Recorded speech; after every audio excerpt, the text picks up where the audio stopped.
ICE raids in the Birmingham area have some immigration organizations concerned about the message that they're sending. As WVTM 13's Lisa Crane shows us, the roundups are leaving families torn apart and ICE officials defending their actions to enforce the law.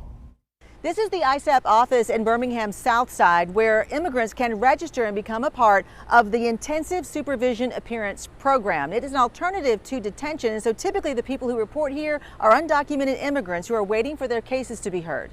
Last week, when several people showed up here for what they thought was a routine visit, they were detained, leaving family members distraught and confused, like Adriana, whose mother was picked up. For them to just take away my mom without her having, to do anything, and she still reported herself here, expecting the best outcome.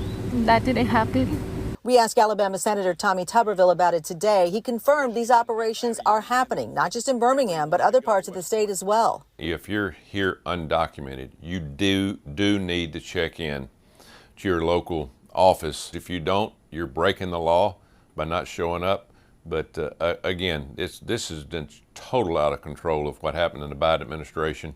10, 15, 20 million people coming in. Immigration organizations say this is a concerning move that sends the wrong message to those who want to follow the law and are trying to immigrate the right way. Those folks are low-hanging fruit for detention because they're already sort of in the system, and so it's not right, and those people are trying to do the right thing. The message right now that these kinds of activities send is that there is no right way to be an immigrant in this country.